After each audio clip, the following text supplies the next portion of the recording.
rise up and build up. And we are already in chapter 3, no? We are done with chapter 1, chapter 2, and now we are already in chapter 3. If we are reading the book of Nehemiah, it's about the story of God, no? That works in the heart of Nehemiah. It's also a book. It's a premier books on leadership that you will find in your Bible. So there are so many leadership styles. So there are so many leadership lessons that you could draw from the scripture. But this is one of the premier book in the Bible. This book of Nehemiah is one of the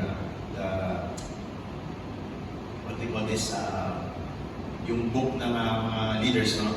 Anyway, it's a book that we also discover when God calls you and to do what He wants us for us to do. In chapter 1, we studied a part in particular that God works always, no, in the hearts of the individual. So ang Panginoon po lagi kumikilos yan sa puso ng individual, in the hearts of an individual. And you might be thinking that God calls a group and God eventually will, no? Pero obviously, God always starts with one person. Laging nag-iisa yan. Ang Panginoon tumatawag lagi isa. Not madalang yung group, no? It's always isa. And Nehemiah was that person. He began the work, and then he spoke to him, and he ministered to him, and his favor is upon him.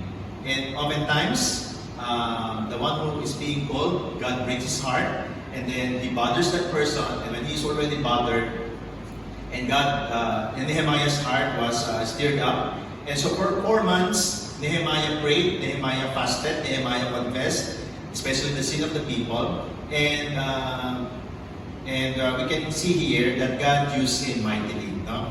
And we can learn also for about 4 months, he really waited. Naghintay si Nehemiah. He was weary and he was waiting. And his waiting time has a purpose. No? And lesson that we could learn from this particular story, sometimes God used the delays in our prayer so that we can plan ahead. That's the purpose. Sometimes God delayed some of our prayer requests, some of our prayer concerns, so that we can plan ahead. Nakakapagplano po tayo. And remember Abraham Lincoln, no, if I'm not mistaken, sabi niya, if you fail to plan, you plan to fail. And there's really no way around. So Nehemiah planned, and what would I do if a chance given to me? Siguro sa ganun ang sabi ni Nehemiah.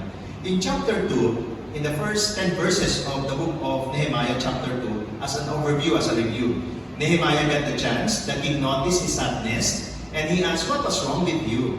And Nehemiah was so scared about his life, no? And of course, this is already a chance to him. Pagkakataon ko na to, okay? He laid out to the king. It is our concern, why I was sad. He was trying to manipulate the situation. He just came out to every question that the king asked. So, sabi siguro na nga rin sa kanya, what do you want? Where will you go? Where will you be gone? No? What will you need? So, these are the questions that asked by the king. And Nehemiah had all the answers because probably Nehemiah had the time to plan and to answer all those questions. No? And those answers pleased the king, and he was allowed to go. No? That's the good thing. He sought himself in prayer. That's why when the chance came, no, nung dumating yung pagkakataon, he has all the answers to the questions raised by the king. So Nehemiah, read it. Kung Nehemiah was reporting in chapter 2, no, in the 10 verses, the Lord's great favor was upon him. Nasa kanya ang pabor ng Panginoon. And the last remaining 10 verses of chapter 2 shows us that Nehemiah did arrive in Jerusalem. And of course, there was an opposition. If you are reading the book of Ezra together with the book of Nehemiah, you can notice that for about 3 to 4 months travel. So all in all, 4 months of prayer and fasting and praying, and then travel time, siguro mga 3 to 4 months. So all in all, 8 months po yun. If you are reading the book of Ezra together with the book of Nehemiah, maganda pong basahin so that you can see the entire picture. Nehemiah comes to the town, dumating siya sa Jerusalem with authority, with the supplies coming from his boss, and there was a great blessing beyond his expectations. Imagine only he was asking this kind of stuff, and then the king has blessed him so much beyond his expectation. And so Nehemiah he came, no, with a vision. Meron siyang pangitain. Together with the vision, together with the supply. So, ano yung mga lessons that we can learn from the overview of chapter 2? Ask God for His direction. This is a big problem. Malaki ang problema natin. Remember, I'm rebuilding the wall of Jerusalem. It's a great problem, no? Rebuilding the nation of Israel. How do I attack the problem? You know, he asked God's direction. It's in chapter 2, no? He asked God's direction, and God's Spirit was upon him, and he asked God's for direction, and it was granted to him. Another thing that he did, no? He got in chapter 2, he gathered the nation. So we need to gather the nation together. No? Tinipon niya yung mga Israelites, no? Gather the nation together and share your visions, or your vision rather, and relate the blessings to God. Look, these are already the materials, no? The blessing from King Artaxerxes. And then of course, you got to prepare for the opposition, at least in that particular city. So we call this study in chapter 2, you get a vision, share the vision, and then prepare for the opposition. Vision, share the vision, and prepare for the opposition. And now, okay, and of course, hindi lang po natatapos doon. God wants to continue His ministry. So Nehemiah shared, okay, with the people the vision that God has given him. So he has been able to relate the blessings of God, no? Para ba sinasabi niya, kung if we try to contextualize, no? I'm here, I have the vision, no? Dumating sa inyo, sa mga tao, and there are trucks here outside of our building. Ang dami mga gamit, ang dami mga blessings. What will you do? Siyempre, people will be excited, no? Nandiyan na yung mga materials, the best lab of the world, no? Nandiyan na yung mga timber, nandiyan na yung mga cement, nandiyan na yung mga hollow blocks, nandiyan na yung mga materials. What will you do? Look outside. There are so many trucks, no? Of course, people will become excited, building materials from the king's park. And this is actually one of the proofs of God's awesome work. And the people were very, very excited. So, you know, the people, they began to build, and as a result, there was a tremendous testimony, no? So there was a great faith, there was a great diligence among the people, and great work. And the work began. Which brings us to the sermon for today, no? How do we work well with others, no? Which brings us to chapter 3. Okay? So we need to have a mind that works, we need to have a heart that pray, and an eye to watch, and we need them all. Kailangan po natin yun. As God continues His work, together with the people, in building the wall, I believe that this particular message is very particular, appropriate for us. Kailangan natin yun, especially nowadays, no? And we need to hear this once again, no? And for probably once in a while, we need to hear this message. You know, the church, GCF Montalban is growing. Numerically, nag-grow po tayo. Spiritually, nag-grow po tayo. When we go back again, siguro mga 3 years ago, no? 4 years ago, and this coming, by the way, this coming July will be our anniversary, no? We are already 4 years in this particular building. At marami po mga simbahan, let me go back again, outside, no? There are so many churches, when they have already the place of worship, permanent, they have organized themselves. Napapansin niyo po ba that they are being settled, that God settled them, and they are already become complacent. Nagiging complacent na po sila, they become relaxed, no? And meron ng organization. But you know, the Lord wants us not to be complacent and relaxed. We need to move forward. Yan po yung gusto ng Panginoon natin. We need to always be active in the ministry. And the service becomes more exciting, no? And God wants us to continue and to prove Himself. Hindi lang po yung kompleto na kayo, you are already settled, no? You are already satisfied, already provided this place for you. But you know, God wants us to move forward, to expect great things from Him. And God wants to see His word, to see His hand. Maramdaman ng mga anak ng Diyos yun. And these people will grow in their spiritual life. It's not about sitting around. It's not about being relaxed in your views, no? God wants to do something great. That's why in chapter 3, we can see here, and for some, those people who are reading this particular chapter, to chapter 3, parang boring, no? There are names and what these people had accomplished, names and then their job, and then their names and then their job and their accomplishment. No? Parang when you are reading this particular chapter 3, this is one of the boring chapter, no? boring chapters in the book of Nehemiah. Pero it has a significant implications. No? Maraming mga may implication yan. It's a wonderful detailed account of how he started the wall and building the project. No? Ang question, pag binabasa niyo po yan, no? Ang question why Nehemiah documented is, yung who were, where, and what did they do? Anong ginawa nila? And I believe that it is easier during the time of Nehemiah to ask a building permit than today. Tama? Ngayon, magpupunta ka sa City Hall, no? Ang daming building permit, ang daming mga red tape, no? They are asking for something from the people. And we can see here the enumerated names. The detailed, no? Ang napakadetalye ng mga pangalan, kaya it's good always to record. Sa church, maganda man yan. Record everything, no? We can see here, enumerated with their names. All the people, all the laborers, even their families, even the priests, they work together. Tapos these people are very honorable. When you are reading chapter 1, verses 1 up to the end of chapter 3, ano? Talagang honorable. Their names are written there. No? Sa atin, parang maganda yung nakasulat lahat. Who are the members of this church, who are those who left the church, those who are already with the Lord, those people who are already with the Lord. We need to record all those things, no? Dito, talagang si Nehemiah enumerated all their names and their accomplishments. And even their fathers, no? Even their families, no? Even their job, it was enumerated. And except for some, pero may napapansin kayo sa chapter 5, at verse 5, no? Kung may honorable, there are people who are dishonorable. Ano ba yan? Yung mga hindi sila nakialam, hindi sila nakiparticipate, no? In Nehemiah chapter 3, verse 5, okay, let me read it to you because there are so many names in chapter 3, but I would like to highlight this verse 5 of Nehemiah chapter 3, no? The next section was repaired. Paulit-ulit po yun. It is prepared by men, prepared for every verse, no? The next section was prepared by men of Tekoa, no? But their nobles would not put their shoulders to the work under their supervisors. Hindi sila nagtrabaho. Yung mga few elitists, yung mga nobles, hindi sila nagtrabaho.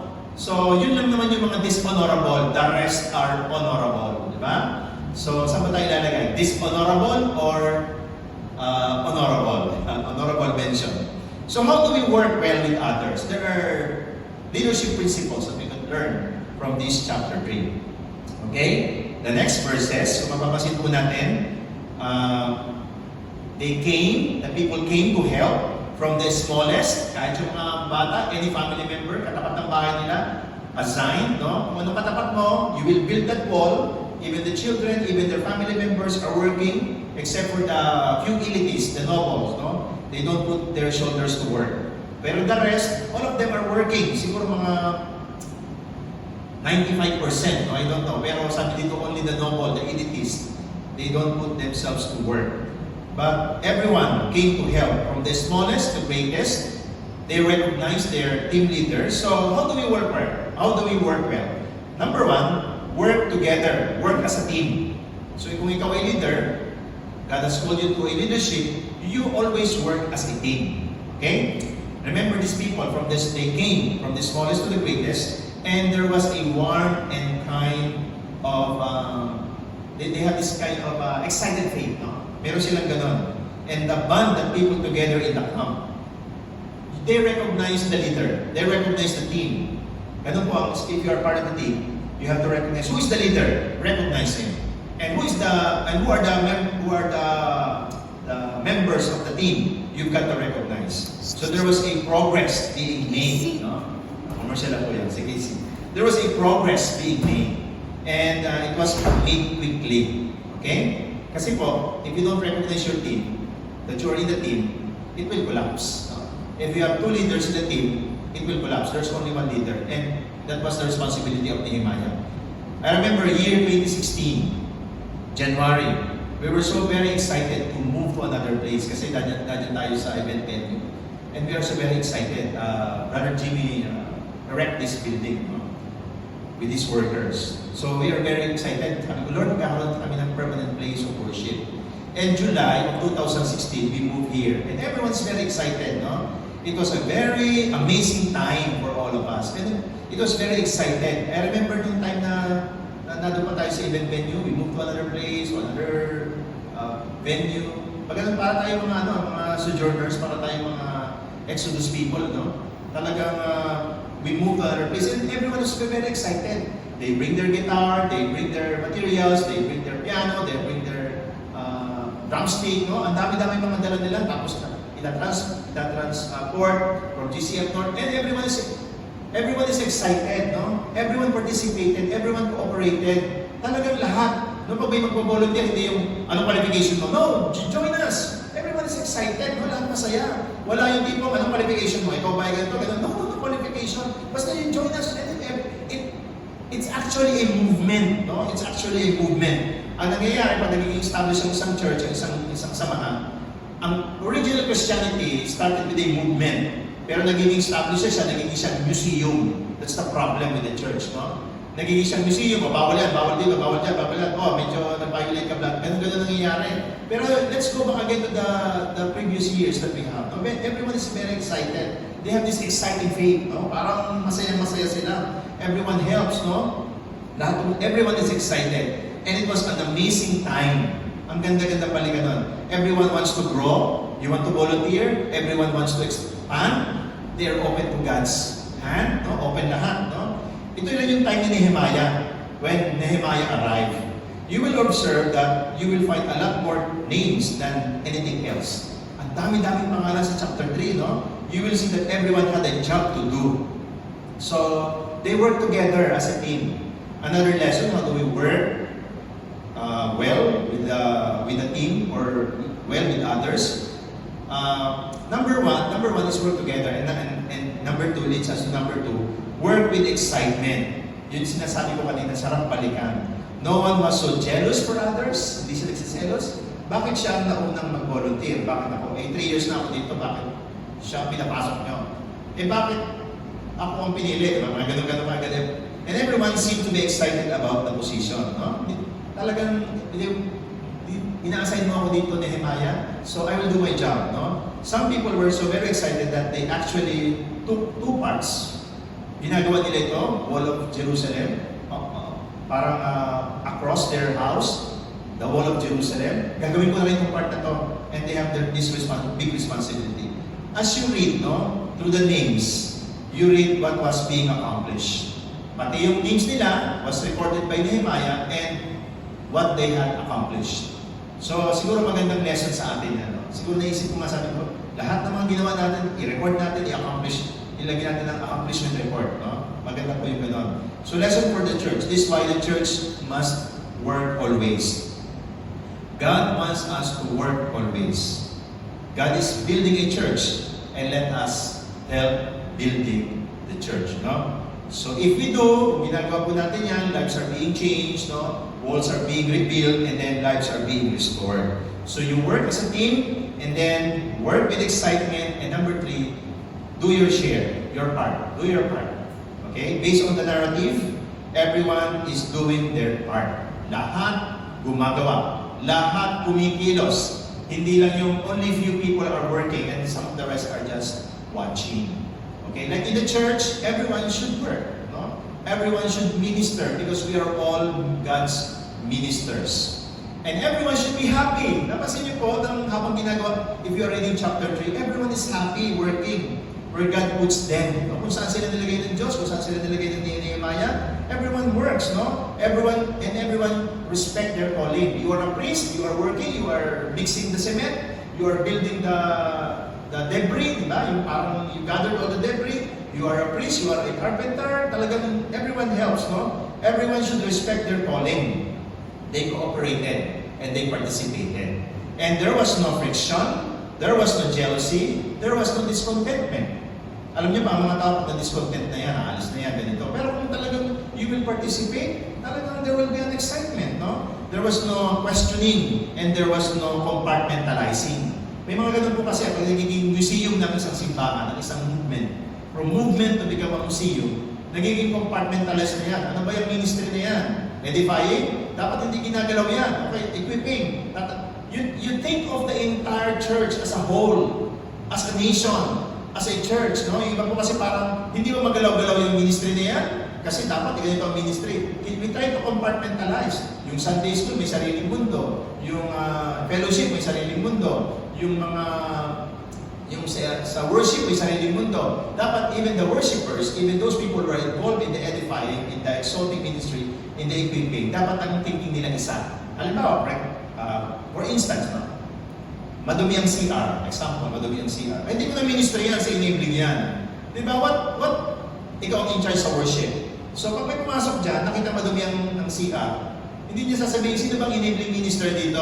No, ang natin, madumi-dumi ng CR nila. So masisira na yung worship time niya kasi nga pumasok na, nag-register na sa mind niya na madumi ang CR. So, distracted na ang worship time niya. Samantala kung iniisip mo, ikaw ang worship participant, ang CR ba natin malinis? Yung mga Sunday school ba natin, pag nagingin yung mga bata, makapektuhan yung work. You think as a whole, hindi yung we try to compartmentalize everything. We departmentalize everything. Ito po, he was thinking of the entire wall of Jerusalem.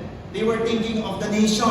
They were thinking of a people, of a group. No, there was no friction, there was no jealousy, there was no discontentment, there was no questioning, there was no compartmentalizing. They cooperated, they participated. So that's a good thing about leadership, no? From learned lesson from Nehemiah. Based on chapter 3. Kapag binabasa mo yung chapter 3, parang those are just names, no? Those are just accomplishments.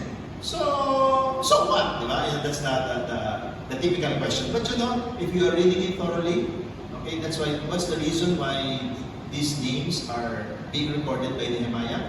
So you can find the real score. So you will not find any in those yung mga discontentment in chapter 3. Wala kayong makikitang friction. Wala kayong makikitang jealousy. Wala kayong makikitang discontentment. Wala kayong makikitang questioning. Everyone works. Lahat nagtatrabaho. Hindi sila compartmentalized, no? They cooperated, they participated. You will not find all those things, yung negative stuff na yun. So, do your share, do your part, no? Dito sa chapter din natin. And not only that, not you only work as a team, not only you work with excitement and do your share. Number 4, you've got to surrender your life to God. Rewind lang po tayo a little, no? Let's rewind. Remember in 8 months, kasi 4 months of praying, fasting, and mourning, no? And praying and planning, si Nehemiah. And then the travel time is, according to Ezra, is 3 to 4 months, no? So conservatively, mga 8 months, kung sabihin natin 8 months. So 8 months, balikan ulit natin, had passed, no? It had already come to this one man, faithful to God, no? Isang tao ito, willing to be moved by the Lord from his, yung comfort zone, itong si Nehemiah. He was moved by God. And God brought him to this point. Okay? You know, God can do great things. Ito yung lesson natin makuha dito. God can do great things through one life. We just surrender it to Him. Alam nyo, kahit nag-iisa lang kayo, nag-iisa lang naman ako. Doon nga nagsisimula ang panawagan ng Diyos, nag-iisa kayo. And God bothers you, and God steers you. Diba? Doon nga nagsisimula. Hindi naman lagi, ano bang feeling nyo? Ano bang grupo nyo? Diba? Nagsisimula lagi sa isa. You can do great things through one life. And God can do great things through one life, rather. All we need to do is to surrender to the Lord. No? Surrendered life. So now, in chapter 3, God's reporting, it's actually the reporting of Nehemiah, but this actually the record of God. No? So, and you probably wonder how come there was so many names and so many involved in this building project. Sama-sama, tulong-tulong, no? Sama-sama silang lahat. Tulong-tulong silang lahat. There was a reporting, and probably wonder how come these people are coming together. Kasi nga po, because of their conviction. And obviously, the answer is because of their personal conviction. Chapter 2 always has to precede chapter 3. Without chapter 2, you cannot understand chapter 3 kasi those are just names. So, it started with vision, Nehemiah, and then shares the vision to the people, and then they work together. And of course, prepare for the opposition. And kasi the vision, of course, has the heart. Kaya yung pagdating ng chapter 3, may puso. God will probably not continue with you if you don't have the heart. Even if you have the vision, but if you don't have the heart. Okay? So that leads us to number 5. Point number 5. Lesson from the book of Nehemiah. Chapter 3. Ito ang napansin ko sa chapter 3. They are never get tired of serving the Lord. Okay? It has to be in your heart before it becomes in your hands. No? Bago pumunta yan sa kamay nyo, kailangan nasa puso. Bago pumunta sa kamay nyo yan, dapat nasa puso. I remember the church in Ephesus, in the book of Revelation chapter 3. Familiar kayo? The 7 churches in the book of Revelation.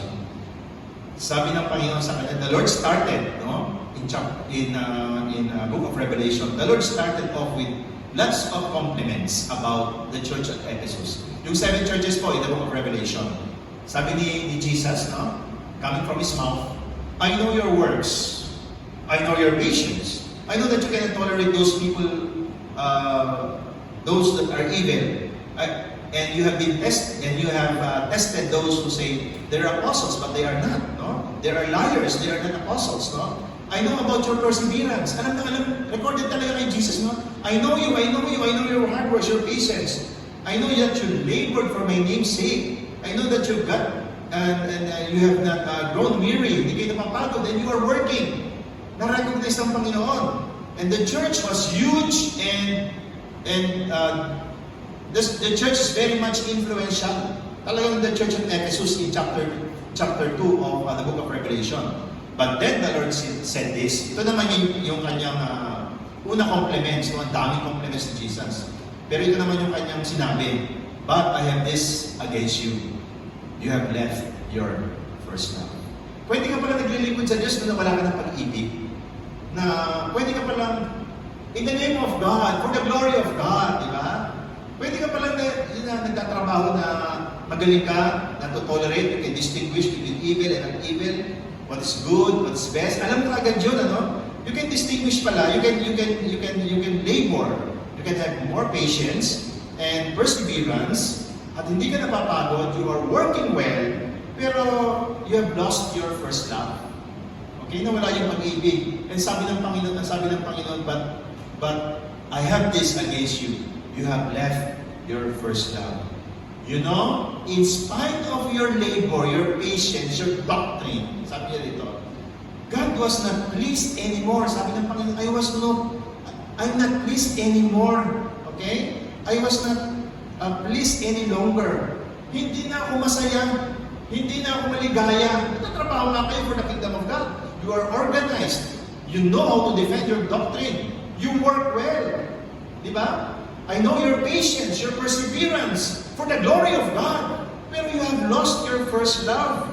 Nawala na yung pag-ibig mo, nagtatrabaho ka na lang. Parang ka na lang makina nagtatrabaho. No? Parang sa isang pamilya, no? Parang provider ka na lang, nagpapadala ka na lang ng pera, pero wala na yung pag-ibig. Di ba? So may mga ganun na talagang provider na lang ang tingin sa inyo ng mga anak. Parang you are just a money-making machine. But there was no love. There was no love.